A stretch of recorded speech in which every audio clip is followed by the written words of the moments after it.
Hey up, people of the interwebs, how's that doing? And welcome to Simon Talks to Rob from Beards and Bangers. That's not his real teeth. They're worse than that. We'll take those out. Let's not be so silly. So Rob's here today to do some top secret footage filming. We don't want to give too much away, but it's about cars, really. For a change. For a change. It looks like it's on a wonk, that camera. If we say it's on a wonk, do we have to pay boating money? Probably. Right. Especially if you have an earthquake and it starts vibrating. Yeah, Massively. then we'd have to pay mustard money. Yes. So Rob, how was your drive? It was lovely. I've got the 190 back. Okay, yeah. Fresh MOT this week. No traffic. It's about 2.5 hour drive up for me. Yeah, that's not too bad. Mid-bucks. It just takes a long time to get to the M1. And then once I'm on the M1, it's really easy. So, yeah, very, very nice drive up here. Good. Yeah. Nice car to travel up in? Yeah, it's good. I was going to bring the BRM, but the BRM shockers were shocking.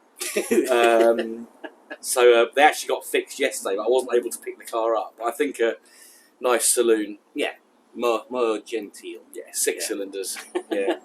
So when on BRM, how did you tell that shockers were gone? Were it like bouncy on corners and stuff? It was the rear shockers, and it was just incredibly harsh, even over the slightest bump. Oh, right, It would hurt your spine. Yeah. It was proper. And when you drive Henny, Yeah, tell me what you think rear shockers are like on Henny. I will. It feels to me like when you go around the corner and on a bump, it feels like she skids. Okay. Maybe I'm just going too fast. Yeah, it's funny. I saw a 75 Tourer Mm. on the way up here, and but the guy was completely oblivious to the fact that I was in an R40 platform car, and he was in an R40 platform car, and he was just looking straight ahead. He was a beard, though. He was a fellow beard. Oh, well, I mean, Yeah. even if you didn't recognise that you're in a same group car, you should recognise the beardness. You should do.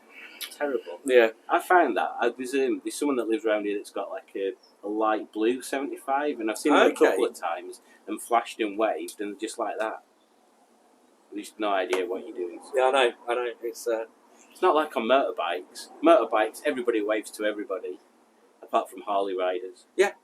Because they're like the Audi drivers of our world. Yeah, aren't they're too cool. Yeah. They're too cool to be friendly. Yeah.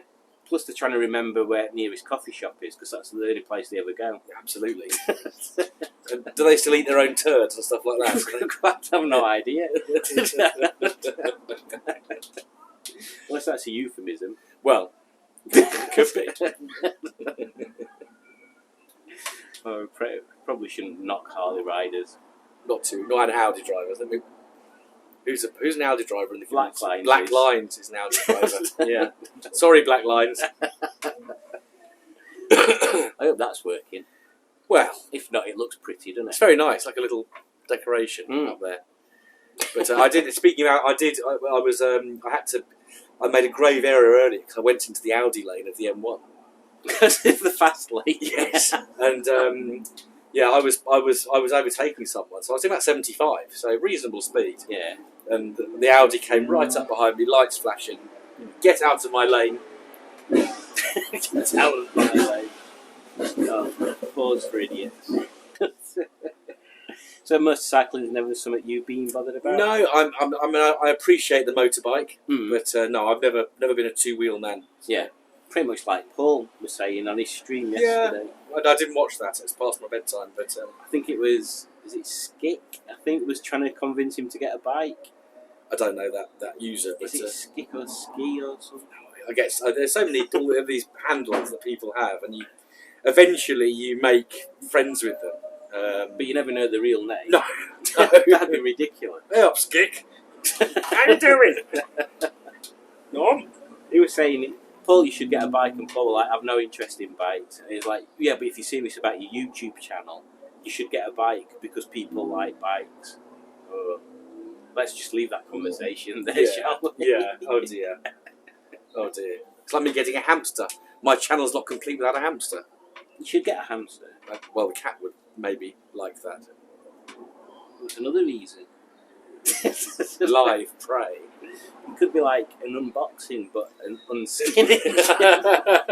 To be fair, Louis is so incredibly thick that he wouldn't actually be able to work out what to do. He'd probably make friends with it. Oh, that's nice though.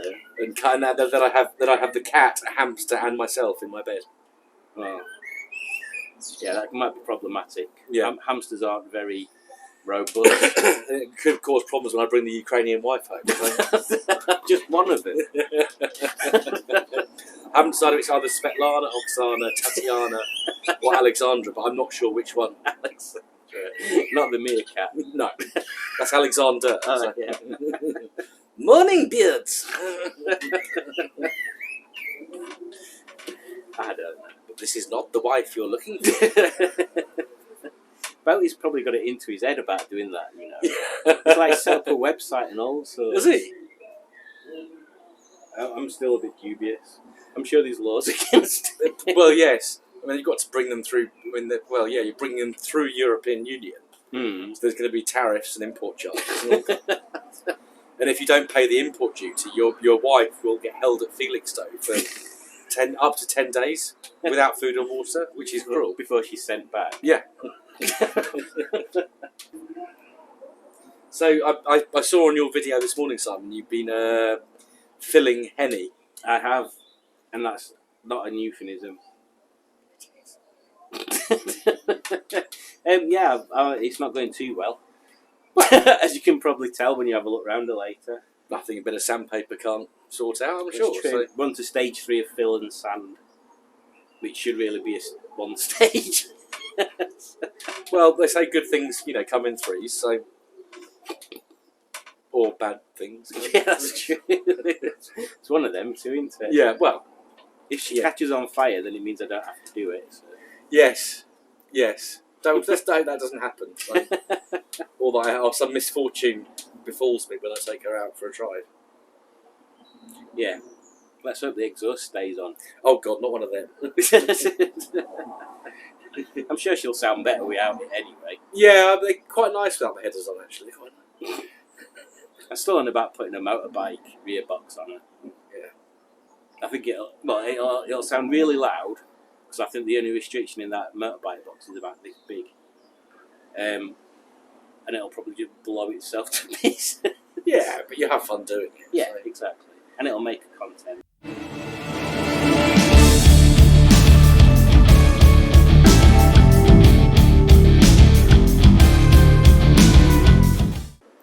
I think one thing we should discuss is what is the appeal of cars that didn't sell that well the first time round. Right. So, This sounds serious. I need to have a serious pose. So Rover, let's think. So Rover Group. So you had the BL in the early 80s going into Austin Rover in the mid 80s. Yeah. British Aerospace coming in 1987, 88. BMW buying it from British Aerospace in 94. And He knows his stuff. Like literally, I'm just sat here going, yeah. condemning it. And other car brands do exist. It's not all about MG Rovers. It is. It totally is. And then, of course, BMW divested it, so they sold off Land Rover to Ford in 2000, I think. Yeah, sounds right. They took Mini for themselves. Yeah. The raping bastards. and then they sold Rover Group, or MG Rovers, it became, to the Phoenix Consortium. The Fab Four. Yeah. Fuckers. Yeah, I'm going to say it's a different F word, isn't it? Yeah.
So, yeah, so permanently skint, condemned by BMW, Yeah. asset stripped by the Phoenix 4. Yeah.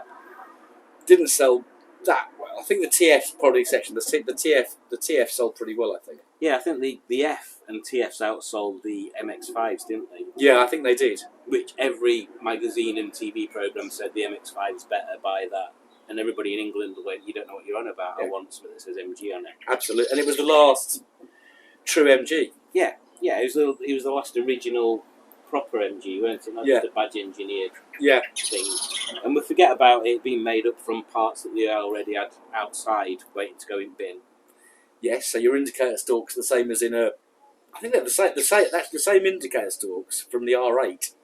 Yeah. So the Yeah. the That makes Concertos. sense. Yeah. Yeah. Yeah.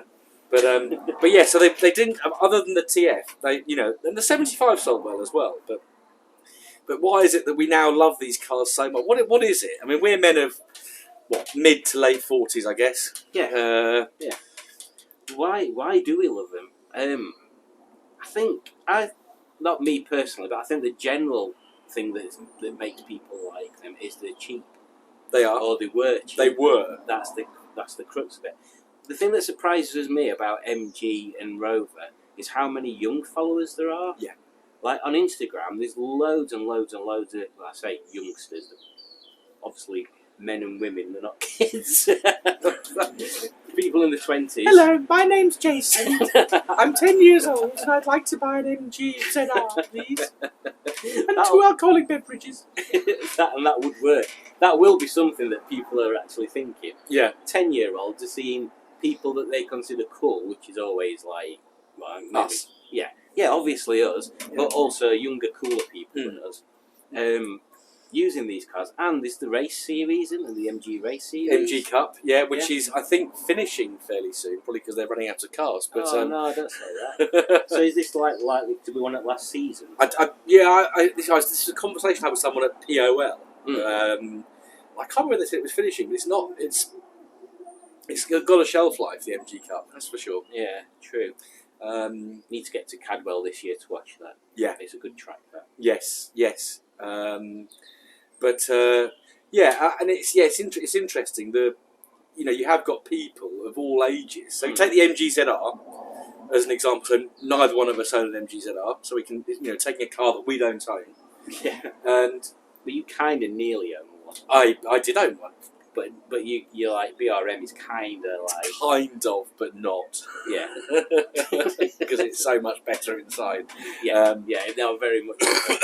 But you've got guys and girls who are 18, Mm-hmm. who are followers of the ZR, and you've got guys in their 60s, 70s, Yeah. who Yeah. buy them, and Yeah. it's the appeal is so broad. Yeah, and it's true, and that is a weird thing. It's like the younger people that I was talking about earlier, they're not scared to modifying stuff either. Like in that MG Enthusiast magazine, there was a girl that had one that were wrapped in metallic pink. I've seen that.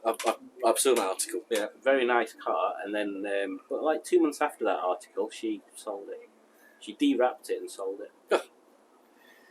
But it is. I think the ZR especially is one of those cars where you buy them and you do what you're going to do to it, and you're like, where do I go from here? Yeah, they're like project cars, which is it's kind of like Margaret, I suppose. It's like you do all the ideas that you had for it, and then there's nothing else really left to do. So buy something else. Yeah, and which is fine. It's good, but at least you're keeping a car on the road because I've seen this week. Scrap merchants on Facebook. We just had this Rover 75, and it's like, what's wrong with it? Yeah, and it's just normally like daft little things, isn't it? Yeah. Like when there's somebody that were on about scrapping a 45 because head gasket had gone. And the rest of it looked really nice. Yeah, it's criminal. But there is we are part of the movement. There is a movement. There is a movement. And people are keeping these cars on the road, which is good. But it's interesting. This week I've had correspondence from younger subscribers who don't currently own an MG or Rover, but they want to get into MG or Rover ownership. See, now Rob's become like the MG Rover guru that the younger generation are going to because of his immense success on YouTube. Or the resemblance to Father Christmas.